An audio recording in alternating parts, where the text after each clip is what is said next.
From across Maryland, Virginia, and the District, this is Washington's 24-hour local news leader. News Channel 8's Live This Morning starts right now.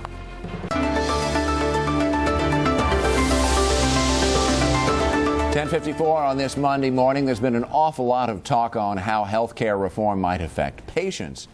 I don't think there's been nearly enough talk on how it would affect physicians.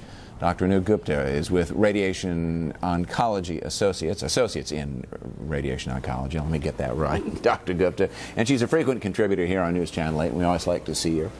Welcome back. Well, thank you. I don't think that we've paid an awful lot of attention to, you've got insurers, you've got physicians, and you've got patients, and it's supposedly three equal sides. It rarely works out that way. Right. But we haven't heard from the physicians that much. The president went to the AMA and spoke to the members there, but the AMA is not a completely universal organization. They're not all physicians who are members. So I'm turning to a physician that I know and trust on this to give me some personal feelings. What do you think? How should this all shake out? Well, I think what you're seeing now is how complicated and difficult it is to change a country's healthcare system. And we have an approach to healthcare in this country that's a bit different than most countries, frankly. Mm-hmm. I think you don't hear too much coming out of physicians right now because, frankly, as physicians, I don't think most of us really are too bothered with where payments are coming from, whether it be the government, whether it be the insurance company, whatever it is.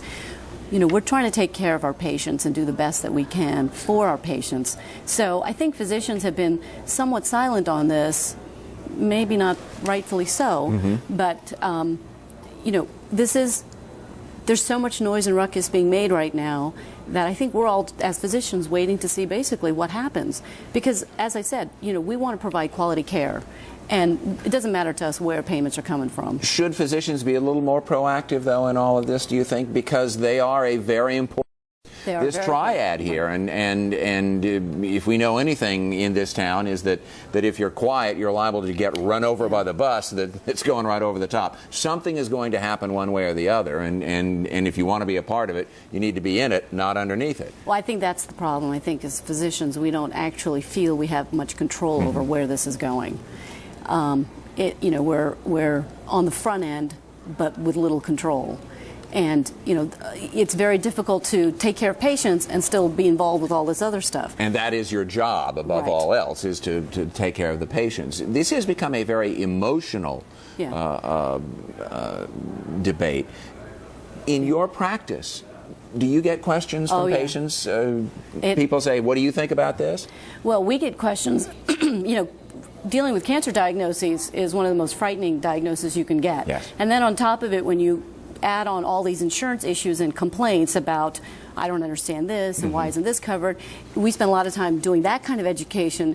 And it is a very difficult thing to focus on. Okay, let's not worry about, you know, all of that. We'll work you through that. Let's stick to what you need done. And so I spend a lot of time, you know, discussing those sort of issues, but trying to focus more on what you need to get through this diagnosis, because that's my job. So. Dr. Gupta, thank you very much. Appreciate it. We'll be right back.